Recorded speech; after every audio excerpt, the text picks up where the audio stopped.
তিন উপদেষ্টা এবং অন্যান্য যারা সহকর্মী সবার সাথে আলোচনা করে আমরা একটা সিদ্ধান্ত উপনীত হয়েছি, এখন থেকে রেস্ট প্রথা থাকবে না আনসারে। আর অন্যান্য যে তাদের দাবি দাওয়াগুলি আছে ওই জন্য একটা কমিটি করে দেওয়া হচ্ছে। এই কমিটি পর্যালোচনা করে আমাদের কাছে পাঠিয়ে এবং তা আমরা আন্তঃমন্ত্রণালয়ে বসে একটা সিদ্ধান্ত নেব। এটি আপনাদের কাছে আপনার এই মেসেজটা সবাইকে পৌঁছায় দেন। রেস প্রথাটা এটা একটু ব্যাখ্যা করলে ভালো হয়। রেস প্রথাটা হচ্ছে আমাদের নিয়ম নীতিমালা নিয়োগ বিধিমালা অনুযায়ী ওনারা 3 বছর চাকরি করার পরে 6 মাস যাবৎ ওনারা রেস্টে থাকে। এরপরে ওনারা আবার অঙ্গীভূত হয় 6 মাস পরে। এই 6 মাস ওনাদের জীবন জীবিকাটা একটু দুর্দশার মধ্যে থাকে, সেই জন্য ওনাদের মূল সমস্যাটা ওই জায়গায়। এই জন্য আমরা সবাই মিলে একটা একমত পোষণ করি যে এই প্রথাটা যেন বাতিল করা হয়। নিয়োগ বিধিমালা থেকে সেটা আমরা কিভাবে বাতিল করা হবে সেই প্রক্রিয়াটার মাধ্যমে আমরা এটাকে রেগুলার জব হিসাবে কিভাবে করা যায় সেটা আমরা তদন্ত কমিটি করেছেন, সেটা রিপোর্ট তদন্ত না, এটা একটা কমিটি সুপারিশ প্রণয়ন করার কমিটি। সেটা 7 দিনের মধ্যে আমরা মন্ত্রণালয়কে সেই ইয়াটা পেশ করবো, যেখানে আনসারের যারা সাধারণ আনসারের প্রতিনিধিরা থাকবেন 4 জন, সেই 4 জন প্রতিনিধি সেই সুপারিশ প্রণয়নে আমাদেরকে সাহায্য করবে এবং তাদের দাবি দেওয়ার ভিত্তিতেই সেই সুপারিশগুলোকে আমরা আমাদের মন্ত্রণালয়ের জন্য প্রণয়ন করব। তাদের যে জাতীয়করণের যে দাবিটা আছে মানে সেটা নিয়ে কি? সেটার সাথে আসলে ওদের সমস্যার জায়গাটা একটু ভিন্ন। সমস্যাটা এই জন্য যে সমস্যার জায়গা যেটা আমরা যেটা স্যার বলেছেন, উপদেষ্টা মহোদয় বলেছেন, সেই জায়গাটা নিয়ে আমরা ইনশাল্লাহ বাকি সব সমস্যা নিয়ে আমরা কাজ করব। বক্তব্যই আমরা যেহেতু একটা কমিটি হয়েছে, এটা বিচার বিশ্লেষণ করে এবং এটা যেহেতু আরও অন্যান্য মন্ত্রণালয়ের সাথে সম্পর্কযুক্ত এবং আমাদের একটা জাতীয় সংকটও এখন চলতেছে, বন্যা সংকট চলতেছে, আমাদের কিন্তু অনেক দিকে কাজ করা লাগতেছে।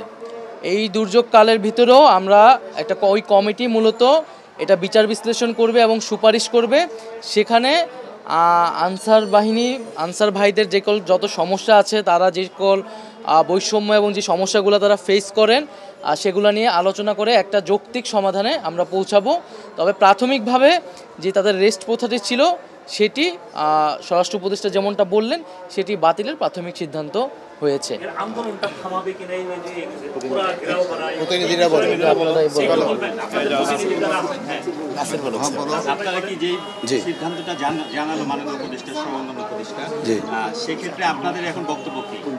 আমাদের বক্তব্য হচ্ছে স্যাররা অনেক আন্তরিক, আমাদের অনেক সময় দিয়েছেন, এর জন্য স্যারদের ধন্যবাদ। এবং আমরা যেই হয়তোবা রাষ্ট্রের বা একটু অশান্তি বা একটু অসুবিধা তৈরি করছি, এর জন্য আমাদের সেই বৈষম্য দূর করার জন্য আমরা স্বরাষ্ট্র উপদেষ্টা স্যারের কাছে আমরা আন্তরিকভাবে দুঃখিত।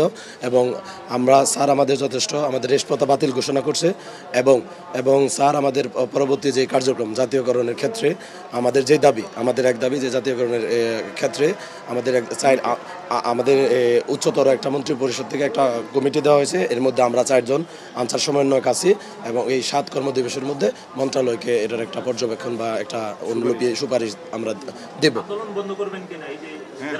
হ্যাঁ, আমরা আপাতত আন্দোলন স্থগিত করতেছি, মানে একবারে বিলুপ্তি ঘোষণা করতেছি না বা করতেছি না, আন্দোলন হচ্ছে স্থগিত।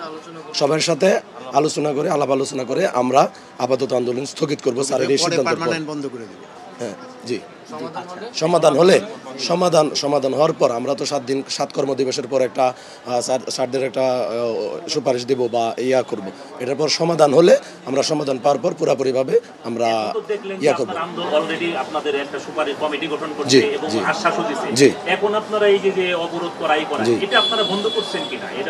জি, আমরা ইনশাল্লাহ এন থেকে এই স্থান ত্যাগ করার পর সবাইকে আমরা যে নেতৃত্ব দিয়েছি 19 সমন্বয় কমিটি, সবার পক্ষ থেকে তাদের দিকে নির্দেশ থাকবে যে যারা আন্দোলনরত আছে সবার কর্মস্থলে ফিরে যাবে এবং কর্মবিরতি প্রত্যাহার করে সবার অবস্থানে চাকরিতে নিয়মিত ডিউটি করবেন।